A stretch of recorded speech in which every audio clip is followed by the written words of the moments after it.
Hi hello வணக்கம் மக்களே. நாம் இன்றைக்கி என்ன வீடியோ பார்க்க போகிறோன்னு பார்த்தீங்கன்னா, டீ கடை பிஸ்கெட் எப்படி செய்கிறதுன்னு தான் பார்க்க போகிறோம்.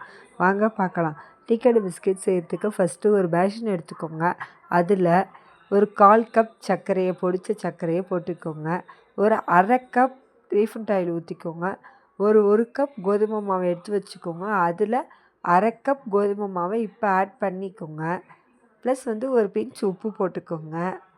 உப்பு போட்டு ஒரு பிஞ்ச் சீரகம் எடுத்துக்கோங்க. அந்த சீரகத்தை நம்ம உள்ளங்கையில் வச்சு நல்லா அரிக்கிட்டு அதுக்கப்புறம் போடுங்க. சீரகத்தை நம்ம இப்படி பண்ணிவிட்டு போடும்போது அதோடய ஃப்ளேவர் நமக்கு கொஞ்சம் தூக்கலாகவே கிடைக்கும்.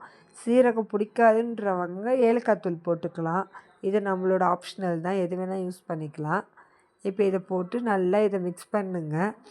எண்ணெய், சர்க்கரை, மாவு எல்லாமே ஒன்று போல் வரணும் கலந்து. நம்ம எவ்வளோக்கு எவ்வளோ நல்லா மிக்ஸ் பண்ணுறோமோ அவ்வளோக்கு அவ்வளோ அது நல்லா கெட்டியாக வரும்.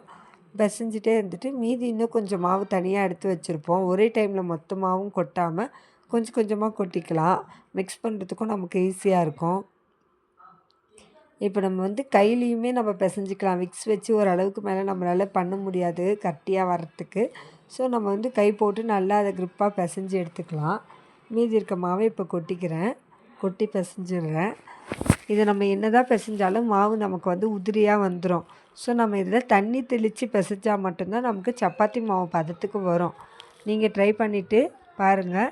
பிசையும் போதே உங்களுக்கு கட்டியாக வரும். பட் ஆனால் அது உதிர்ந்துடும் கொஞ்சம் நேரத்தில்.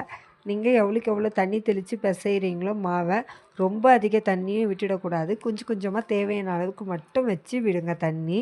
பிசைஞ்சு ஒரு சப்பாத்தி மாவு பதத்துக்கு அதை கொண்டு வந்துடுங்க.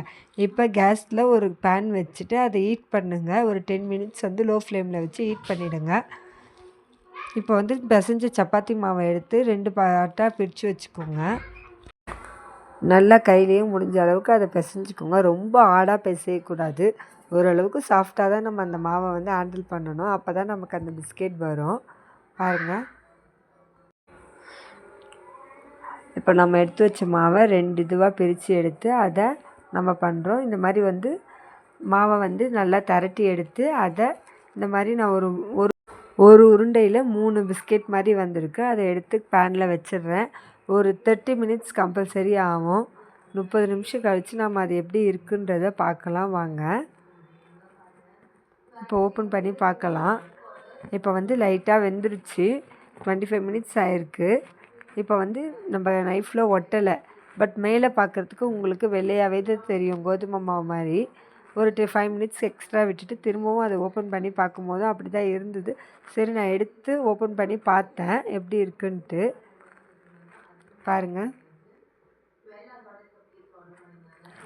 எடுத்ததுமே அதை நம்மளால் சாப்பிட முடியாது கண்டிப்பாக.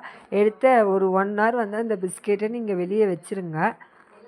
அதுக்கப்புறமா அதை நீங்கள் டேஸ்ட் பண்ணி பாருங்கள். உண்மையாகவே அவ்வளோ சூப்பராக இருந்துச்சு இந்த பிஸ்கெட்டு. இது நம்ம உடச்சி பார்க்கும்போது பார்க்குறதுக்கு சாஃப்டாக உங்களுக்கு வீடியோவில் தெரியும். பட் அது 1 மணி நேரம் ஆறின பிறகு அந்த பிஸ்கெட் எடுத்து உடைக்கும் போது அவ்வளோ க்ரன்ச்சியாக சூப்பராக இருந்தது. கண்டிப்பாக நீங்களும் ட்ரை பண்ணுங்கள். நான் ஒரு யூடியூப் வீடியோ பார்த்துட்டு தான் இந்த பிஸ்கெட் ட்ரை பண்ணேன். ரொம்பவே சூப்பராக வந்துச்சு எனக்கு. தேங்க்ஸ் ஃபார் வாட்சிங்.